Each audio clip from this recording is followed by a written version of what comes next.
Pardon Me, Book 1, Part 5, The Diamond and Coal Series. The venue for Casey's wake was simple yet elegant, much like Casey herself. Soft light spilled from the chandeliers above, casting a warm glow on the modestly decorated room. Tables were adorned with small bouquets of white lilies and baby's breath, Casey's favorite flowers, and a collage of photos stood at the center of the room, capturing her life in candid, joyful moments. People milled about, exchanging stories and embraces, the air alive with the hum of shared memories. Laughter and tears mingled in equal measure as those who had loved Casey came together to celebrate her life. Devin and Cole stood near the podium, watching as old friends and family took turns sharing stories about Casey. Each anecdote painted a picture of a woman whose kindness and unwavering faith had touched so many lives. When it was Devin's turn to speak, he stepped up to the microphone, his typically composed demeanor softening. He glanced at the room, then at Aubrey before beginning. Casey had this way of seeing potential in people, even when they couldn't see it in themselves, he started. She believed in me when I was just some awkward teenager with big dreams and no idea how to make them happen. A few chuckles rippled through the crowd. Devin smiled. I remember when I told Casey I wanted to propose to Aubrey. I wanted it to be perfect, something she'd remember forever. But I was overthinking every little detail, as I tend to do. This earned a louder laugh, especially from Cole. Devin shot him a playful look before continuing. Casey sat me down and said, "Devin, stop worrying about impressing Aubrey and focus on showing her your heart.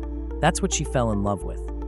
He paused, his gaze settling on Aubrey, who was watching him with a mix of curiosity and tenderness. She helped me plan the whole thing, found the perfect spot, suggested the music, even coached me on what to say. And when the day came, it went off without a hitch, all thanks to her. I don't think I ever properly thanked her for that. Aubrey blinked, clearly moved. "Wait, Casey helped you with that? You never told me." Devin nodded, his smile tinged with sadness. "She said it was her gift to us, and she didn't want any credit. That was Casey, always in the background, making sure everyone else shined." The room murmured in agreement as Devin stepped down, clasping Cole's shoulder as he passed. Later, Diamond stood, her usual poise giving way to visible nervousness. She smoothed the fabric of her dress and took a steadying breath before beginning. "Casey and I weren't always close," she started, her voice quiet but steady. "But there was this one moment, a moment that changed everything for me." The room grew still as she continued, her eyes fixed on the floor. It was senior year of high school, and let's just say I was about to make a choice that would have derailed my life completely. I was angry, lost, and convinced no one cared what happened to me. But Casey cared. She always cared. Her voice cracked, and she swallowed hard, her gaze lifting to meet the crowd's. She found me that day and said, "You're better than this, and you're going places. Don't let anyone, not even yourself, tell you otherwise." Tears welled in her eyes as she spoke. Her words stayed with me. They got me through some of the hardest times in my life.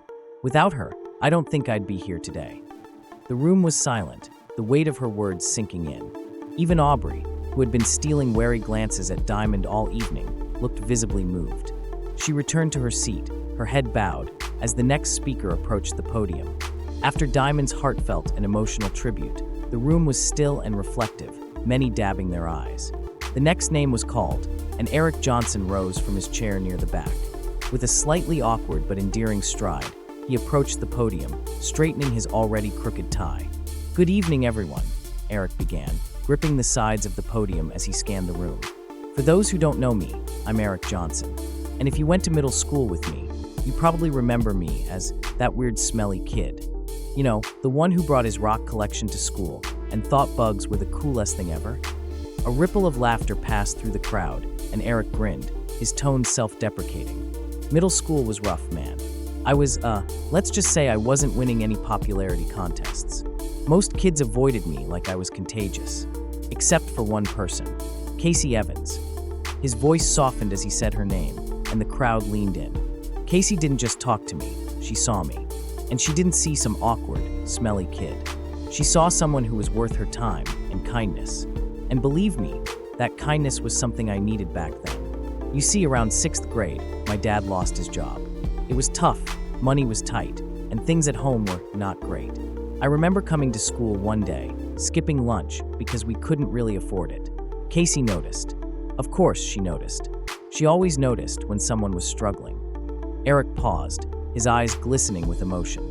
The next day, she came up to me at lunch with this big OL bag. I remember her saying, "My mom packs way too much food. You're doing me a favor, Eric." And every day for the next month, she brought me her mom's packed lunches. Homemade sandwiches, fruit, cookies, the good stuff. The room murmured in admiration, a few audible sniffles breaking the silence. She never made a big deal out of it. She never asked for anything in return. She just wanted to make sure I was okay. Eric cleared his throat, his voice trembling slightly. That's who Casey was. She didn't just care, she acted. She didn't have to, but she did. He leaned on the podium, his tone shifting to something lighter. She wasn't just my friend, she was my mentor. She taught me how to talk to people without accidentally creeping them out. Trust me, that was a huge improvement to my life. She even helped me with my science fair project. It was bug-related, and I got second place that year. First place would have been pushing it, but hey, she was proud. The crowd chuckled, easing the tension, and Eric smiled warmly. But more than anything, Casey taught me about resilience. When I told her I was scared of ending up like my dad, jobless, struggling, she looked me dead in the eye and said, "Eric, you're not your circumstances. You're bigger than that. You've got the brains and the heart to make something of yourself, and I'll be here cheering you on every step of the way." He took a deep breath, his voice steady but emotional. Those words stayed with me, and when I got older, I promised myself I'd never put my future in someone else's hands. I'd be my own boss, so I started my own business.